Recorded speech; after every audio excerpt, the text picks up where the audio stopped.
Praise God for this opportunity. Makausap kayo, babati po kayo ng magandang gabi. At pinilit ko po talaga na ganitong oras para po mga OFWs naman po natin, lalo na po dahil yung topic natin, yung ekonomiya ng ating bansa at yung political situation ng ating bansa ay talagang ang ating mga OFWs ay kailangan maging updated at saka informed, no?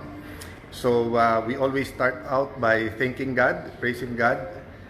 Napakarami pong pinagdadaanan ng ating bayan. A lot of people po have lost their jobs, a lot ng negosyo ay struggling. Gumagrabe po ang krimen, senseless po ang killings na nangyayari at lubusan po kaming nakikiramay dun po sa mga nagiging victims ng senseless crimes. I mean, it's hard enough po na yung mga namamatay sa sakit at saka sa gutom, kawalan ng trabaho, kawalan ng pag-asa, but when there are also senseless killing, and of course, lalo pa pag medyo young pa, they deserve a full life, di ba? So, sometimes the most difficult time to say thank you, Lord, is when it's the hardest of times, no? But as a nation, we thank God for the Philippines, we thank God for lahat ng Pilipinos. Marami talagang dapat managot na leaders natin, but we also still pray for our leaders, no? So tonight, I want to answer some issues and again, talk about our economy regarding yung sunod-sunod na announcement ng ayuda. Any help from the government, any ayuda is good. But we have to discuss saan nila kukunin ng pera, paano nila distribute, at ano yung programa at ano yung purpose. So let me start muna with mistakes, no? Klarong-klarong mistake lang. Tatlong mistake lang. Sinabi po ni Senator Erwin Tulfo, wag daw ako masyadong hot doon sa flood control investigation. Ang sabi niya, relax lang daw ako. So mistake number 1, hindi po ako yung hot at hindi po ako yung hindi nagre-relax. Ang ating pong mga kababayan, every single Filipino has asked for an accounting of the biggest corruption scandal in our country in history, involving not billions, not tens of billions, not hundreds of billions, but it involves trillions of pesos. Dahil every year po lampas 5 trillion pesos ang ating budget, and since 2023 1 trillion more or less sa DPWH pa lang na infrastructure, more or less 1/3 doon ang flood control, yung pa lang na imbestigahan. So when you tell us, Senator Erwin Tulfo, relax ka lang, grabe ang init ng ulo mo pag sa programa mo sa TV at radyo, 2-3 tao kausap mo, problema ng mag-asawa, tama yon. Kasi those are real lives and real problems. Pero ito problema ng buong Pilipinas, sasabihan mo kami lahat, relax ka lang. Let me explain bakit ko sinasabing ang sinasabihan ni Erwin Tulfo ay lahat po tayo. Remember po, sa minority, toka-toka po kami. Ang nakatoka sa flood control ay si Senator Rodante Marcoleta. Okay? At siya nag-umpisa nito as chairman. At umpisa pa lang ng hearing, napapakanta na niya ang mga witness. Di ba? O anong naging problema? Pinalitan siya. O, pagkatapos siyang palitan, kinasuhan siya. Pagkatapos siyang kasuhan, di ba, nakapag-take over po ang grupo natin, inisa-isa po kami, sinugod po ng NBI ang Senado para hindi sana makaboto si Senator Bato. Afterwards po, May 13, full battle gear, sinoround na naman ang Senado, at pagkatapos inaresto si Senator Jinggoy, then inaresto naman po, bago arestuhin si Senator Marcoleta, ano po ginawa nila? Pinilit na hindi maka-hearing ang Blue Ribbon Committee Blue Ribbon Committee kahit tumuloy. So my point is, I have to step in. Kinulong na nila yung tao eh.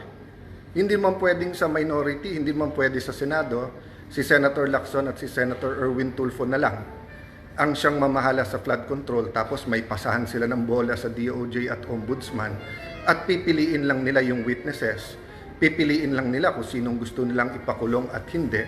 Samantalang ang linaw-linaw, sabi ni Senator Lacson, walang mastermind. Sinabi naman ni Ombudsman, meron. O tapos ipagbibintangan nila yung Duterte administration. Ever since po, and in many countries, sa bidding at infrastructure may anomalya. But the magnitude at paano nila naging systematic and then paano nagkaroon ng ganun kalaking ghost projects during this time, tapos paano nila binabago-bago na ganun karaming ghost, ganun hindi. Tapos yung factual lang ngayon na mag-accounting lang di ba? Wala pa. So mistake number 1 na parang palabasin ni Erwin Tulfo. Relax lang tapos. Okay, mistake number 2. Ang sabi po niya, araw-araw nag-impeachment. So, paano mag-hearing? Monday to Wednesday lang tayo, pare. Nag-hearing. Paano daw gagamitin ng session hall? Maraming kwarto po ang Senado. And even sa session hall, walang gumagamit ng Thursday at Friday. So, mistake number 2 po. Mistake number 3. Sasama ko na po dito. Si Director Melvin Matibag, yung Malacanang. Kasi wag niyo masyadong pansin si NBI Director. Sumusunod lang yan, yung boss niya. Akala ni Senator Lacson, akala ni Senator Erwin Tulfo, akala ni Director Matibag, akala ni Ate Claire, tangang mga tao. They think we're all stupid. Di ba? So, kung kailan kami mag-take over, biglang papangakuan yung ibang senador, hindi sila kakasuhan. Tapos, wag lang daw si Loren Legarda. February yon. Pag take over ko May 11, biglang yuyunog-yugog ang Senado, biglang may trouble, may fully armed, full battle gear na mga NBI. Hindi daw sila pumasok sa loob ng Senado, pero nandyan lahat ng ebidensya. O pagkatapos, may ikukulong, may babaliktad, wala naman 13, aagawin nila yung Blue Ribbon Committee nung natuloy pa rin, gagawa ng special session. Sinabi po mismo yan nung ating presiding officer ngayon, si Senator Chis Escudero, na kaya nagpatawag ng special session para mapalitan ang Senate President. And then yung araw kung kailan sisimulan yung impeachment, aarestuhin si Senator Marcoleta. Tapos 2 weeks, ano ba ginagawa ko the last 2 weeks? Hindi ba trabaho ko? So whether you like my performance or not sa impeachment, 21 kami nandun. So lahat kami ay kailangan manindigan base sa amin konsensya. Hindi nila gusto. So gusto nila akong alisin. So sasabihin, wag ako mangangamba. Alam naman natin yan, ngaw-ngaw, kaso, imbestiga, and then biglang plunder, biglang kulong. Diba? Bakit tayo papayag ng ganon? Nilalaban pa natin yung kay Senator Marcoleta. Nilalaban pa natin yung ginawa kay Jinggoy. Dadagdagan nyo pa. Kunari pa kayo, nasasabihin nyo. 16 ang kailangan para 2/3 na yon para makonvict. And then, pag naging 21 na lang, sasabihin nyo 14 na lang. Pag naging 19 na lang, 13 pwede na. Diba? Kaya sabi ko nga, ingat po tayo. So, that's the third mistake, to think that we are stupid. Tapos sasabihin lang, incidental, hindi ako yung target, wag magagalit, and then parang on cue, yung ombudsman may sasabihin din. So, mga kapatid, kung gusto nilang manggipit, gusto lang gamitin lahat ng puwersa ng gobyerno, gamitin nyo. Pero yung just because print ng traditional media, nire-report yung sagot nyo, hindi ibig sabihin naniniwala yung tao, di ba? Total, nag-i-impeachment at tapos nakikinig kayo dun sa mga Latin terms. Senator Lacson, Senator Erwin Tulfo, eto, alam to ni Director Matibag, dahil abogado naman siya, res ipsa loquitur, di ba? I-research nyo yan kasi yan yung ginagawa nyo. Alam ng tao ang ginagawa ninyo. Okay. 30 weeks po, 30 linggo po yung impeachment. Importante po yan. Sige po. Daan milyon, bilyon ang pinag-uusapan. Pero daan milyon hanggang bilyon kung sakali. Ang pinag-uusapan po naman sa flood control, trilyon po ang ninakaw, daan bilyon. Hindi ba importante? Sabi, wag half. Ano ba ginawa nyo the last few months? So, bakit sinabi ko sa ating ekonomiya? Ako po natutuwa pagka meron pong tulong sa ating mga kababayan at napakaraming mga programang nag-i-improve at gumaganda. Pero the last 2 days, sa mga announcement ng ating mahal na Pangulo, ang dami nagte-text sa akin, Senator Alan, tama ka pala. Kuya Alan, kaya pala yung 10K. Kaya babalikan ko lang ng konti yon, ha? Okay. 2020, nung nagkaroon tayo ng pandemic, tayo po ang nagkaroon ng pinakamatagal na lockdown sa buong mundo. Ang problema po sa lockdown, marami pong no work, no pay. At marami din po, isang kayod, isang tuka. Diba? Halimbawa, mga tricycle driver natin, kapag hindi sila lumabas, wala silang kakainin. So, upon the recommendation of one big businessman, si Sec Sunny Dominguez ng DOF, sa pagpupulong-pulong namin, kinausap ko po yung mga congressman, nagkaroon tayo ng package, yung Bayanihan 1, 10K po yon, 2 gives of 5K. So, noong 2021, going into 2022, sabi ko marami pang hindi nakaka-recover, so kaya ng ating budget magbigay. Pero pagkapanalo ni President Marcos, ayaw niya. Pero every single year po, tinatanong ko yon sa aming Chairman of Finance, 2 to 300, minsan 400 billion ang ayuda. So kaya pong bigyan ng 10K. Towards 2023, ako na mismo nagsabi, kailangan pa rin pero kailangan targeted at ang dapat unahin, syempre may sakit kasi yun talaga may kailangan. Pangalawa po, yung pong small businesses kasi sa 5-6 lang po talaga nangungutang. Hindi pwedeng random. Pero the past 2 days, sobra po yung mga ganda ng amounts na ina-announce. So sabi sa akin, Sir, may 12K pa. So kaya pala yung 10K. Bakit ngayon lang 2026? Alam na yung sagot. Ano yung sagot? Nanakawin muna yung daan-daan bilyon bago kayo bigyan. Diba? So 2023, 2024, 2025, ngayon pwede naman pala magbigay. Nandiyan ang pera eh. Pero saan nilagay? Doon sa mga pwedeng nakawin. 10%, 15%, 20%, 25%, 30%. May ghost pa. So yung ghost, ibig sabihin, 100% ninakaw.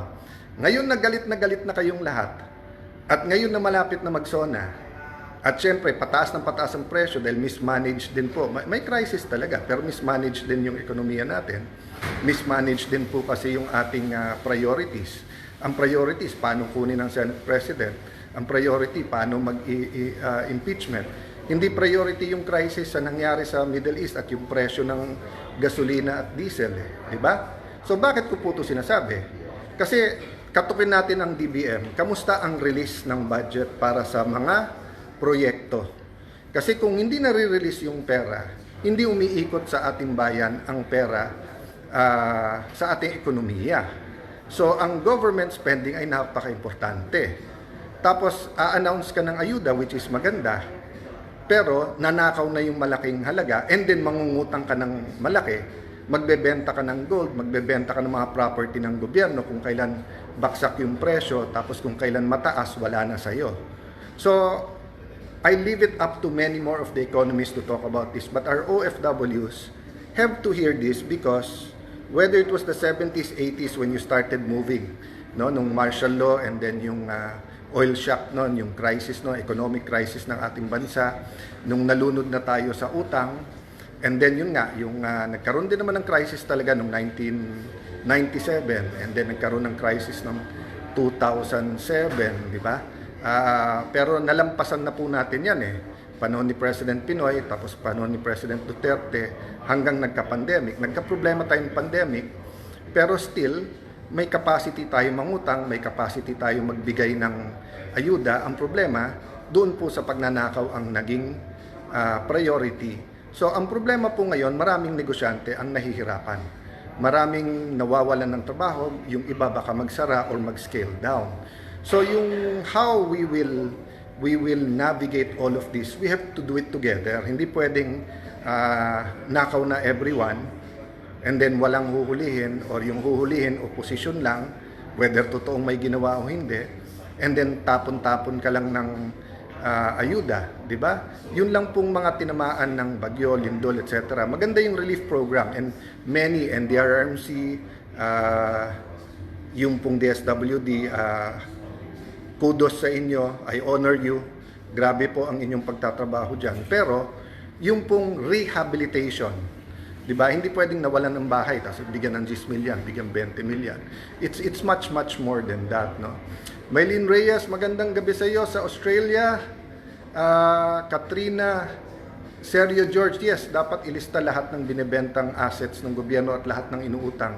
Daming Hearts Like and Care, ADF, Mirel, Jamaica, Montreal, Merly Anaviso from, sorry, Canada ba yun? Sorry, ang bilis nung flag, no? Kaya talagang ganitong oras po, kasi gusto kong batiin ng ating mga OFW.